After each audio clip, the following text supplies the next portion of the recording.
Welcome back to the Get a Brew channel. Today I'm inside Balance Brewing and Blending, and we have a real treat in store for you today. So we're going to get to talk to Will and James. Matt's going to join us. We're going to tell you a little bit about their mixed fermentation barrel fermenting project that they have going on here in a beautiful railway arch. So let's go and chat to the guys and learn all about what they're doing here.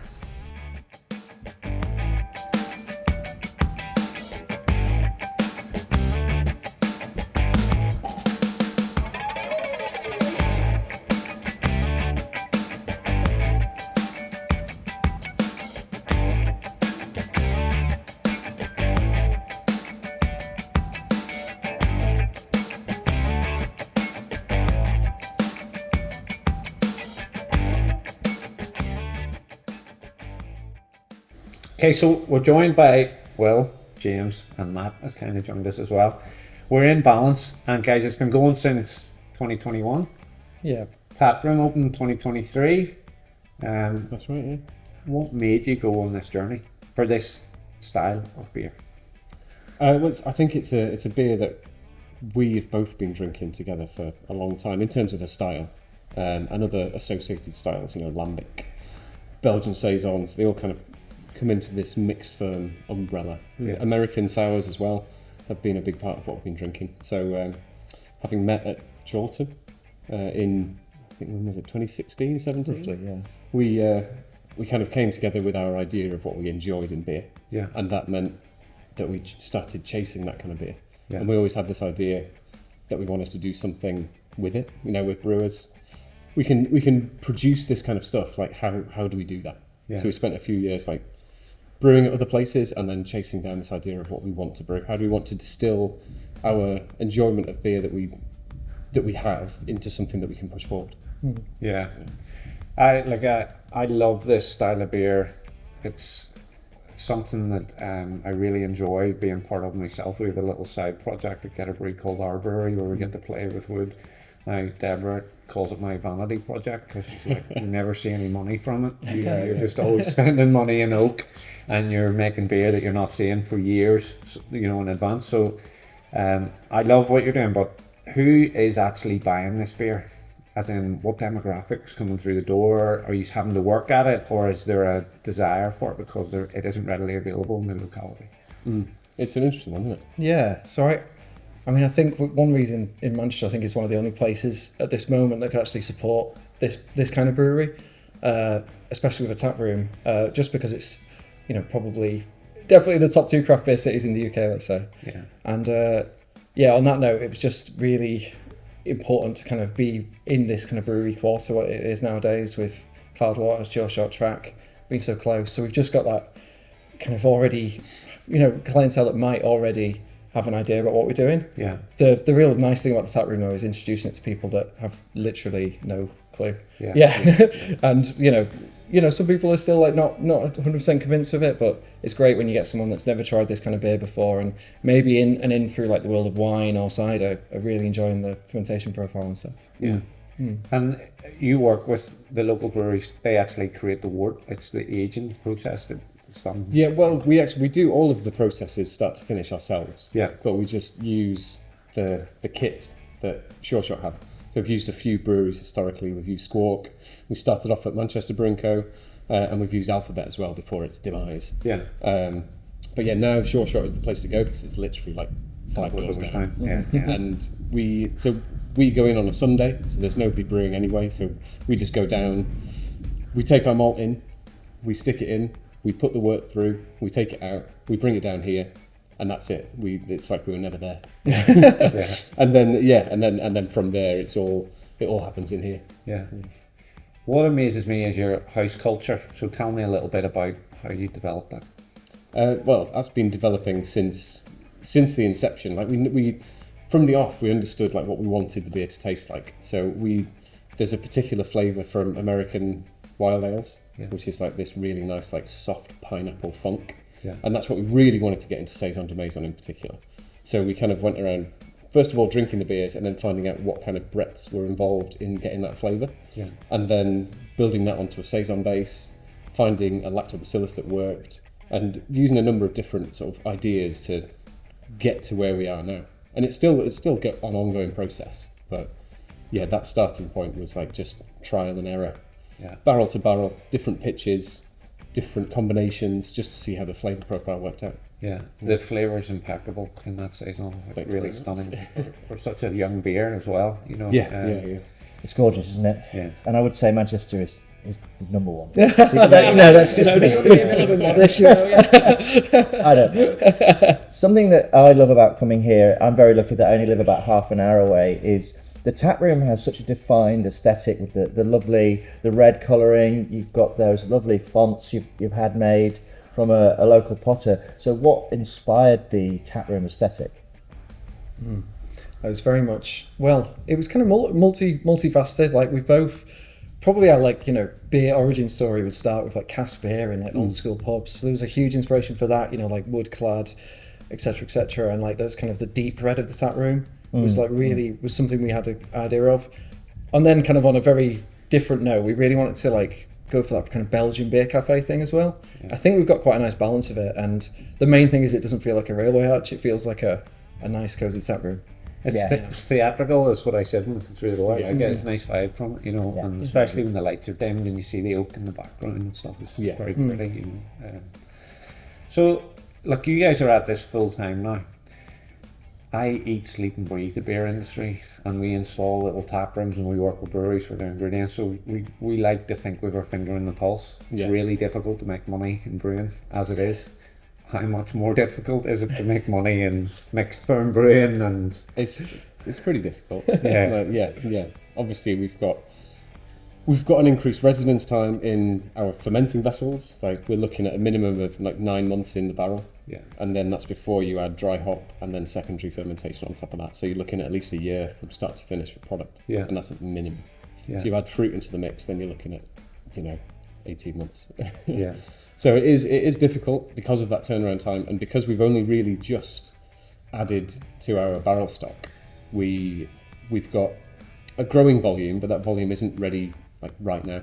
Okay. There's still a bit of a lag phase to get to the point where all of the volume is ready. Yeah. And we can get into a really nice cycle. We're starting to find that cycle, like that rhythm.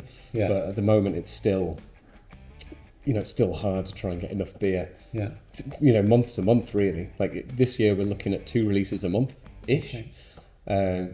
So we'll see how that plays out, but it's kind of like listening to the beer and seeing where it is and tasting where it is. How do you put a value or a price point on the extra nuances with this type of brewing? Because you're hand transferring to oak using a bulldog, I assume, and then you're gravity filling into a hand filler and hand capping, and you're then waiting for that secondary. How do you add that value into the process?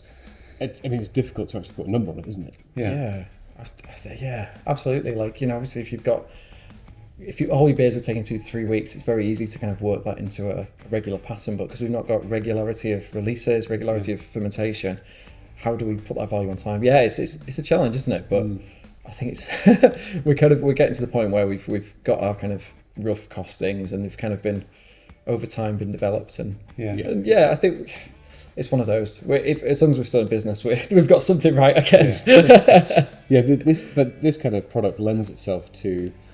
It's a high value product. Like you can't put.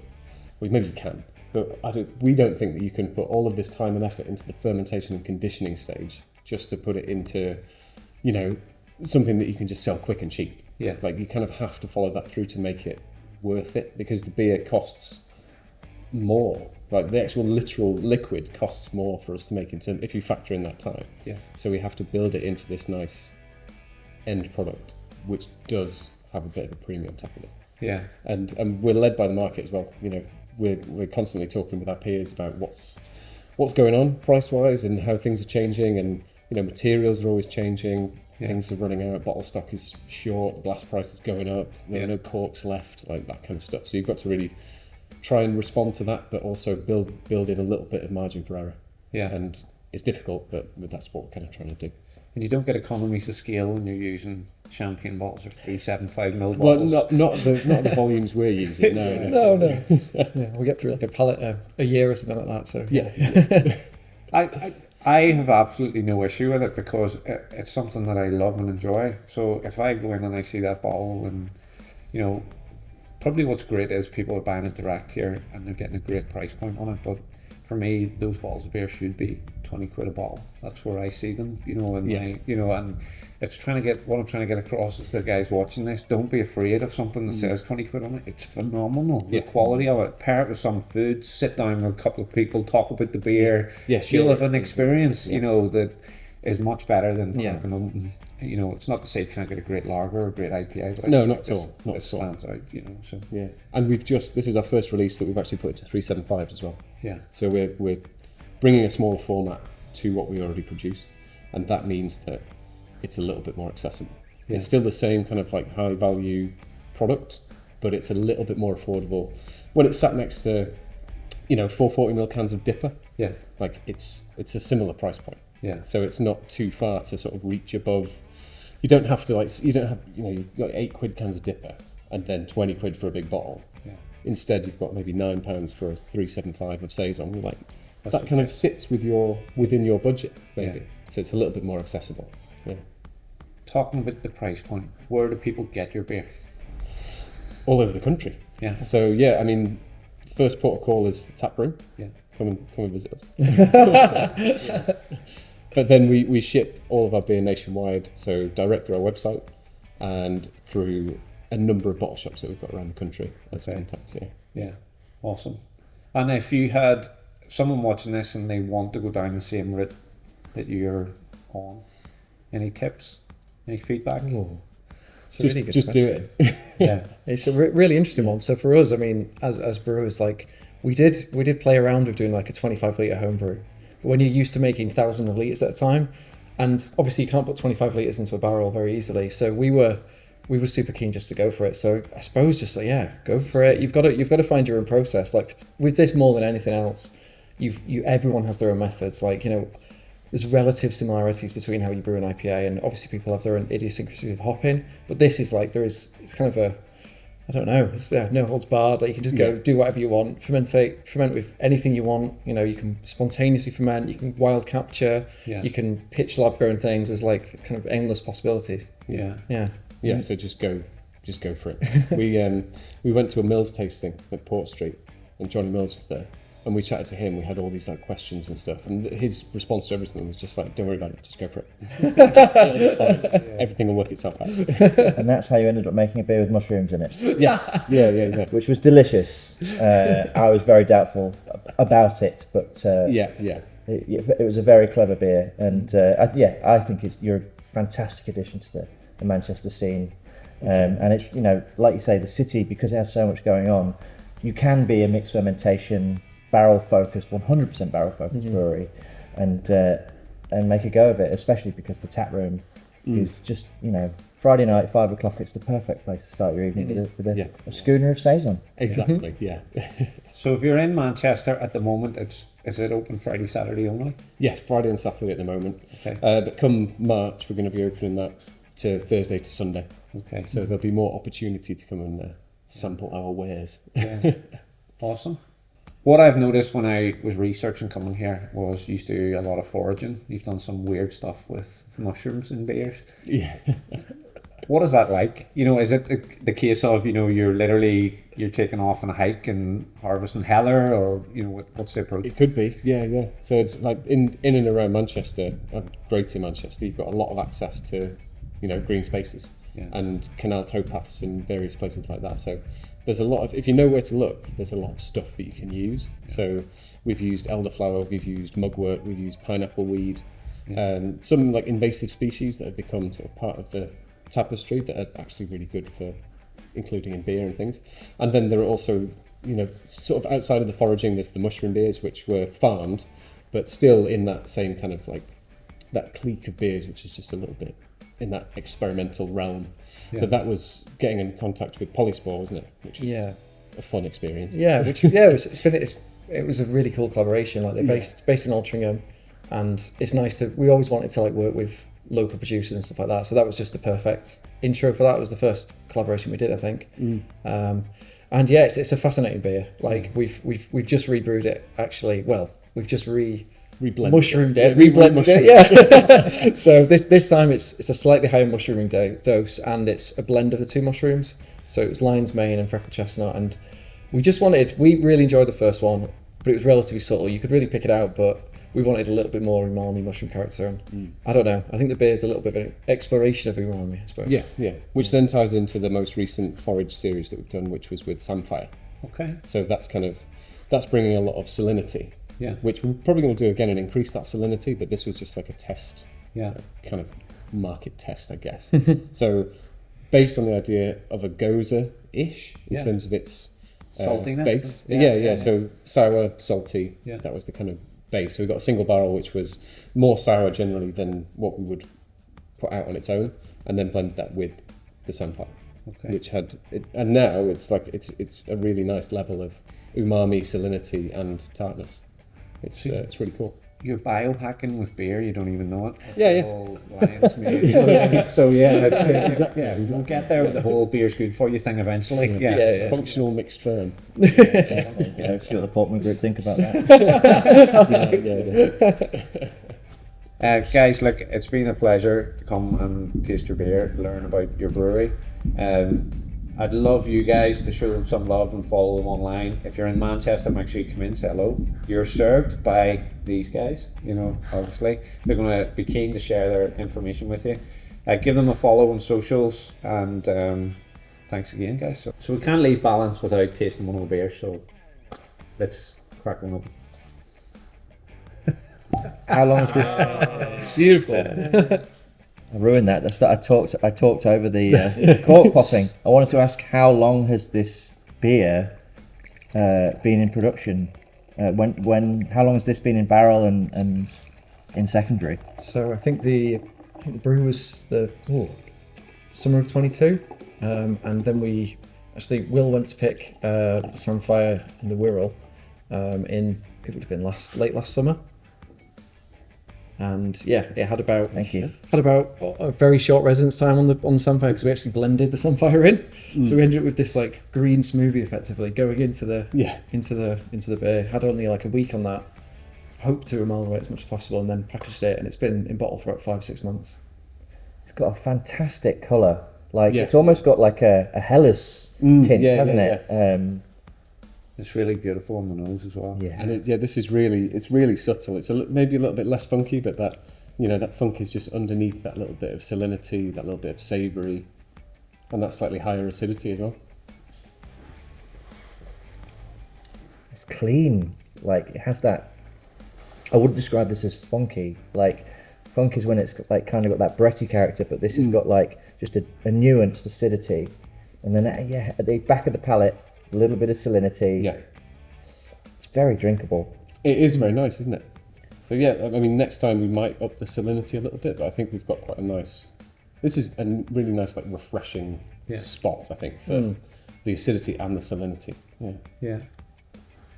Yeah, no, I'm sold. Great stuff. Yeah.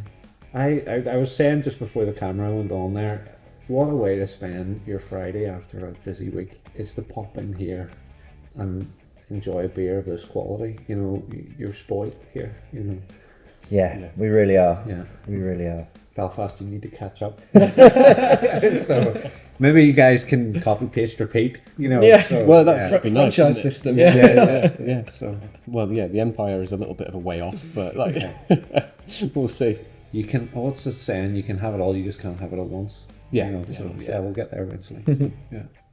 Guys, look, really grateful for your time today. I love this place in Mark. I like what you're doing. I think it's incredible.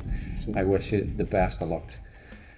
I've got a gut feeling that this place is going to be hugely successful, just from the way I walked in, from chatting to you guys. I love this style of beer. I love mixed ferm. I love spontaneous fermentation, barrel aging, all that type of stuff. When you're putting out beer this quality of this age, I think you've got a very bright future ahead of you. So I wish you the best of luck, and thanks very much. Appreciate it. Cheers. Cheers.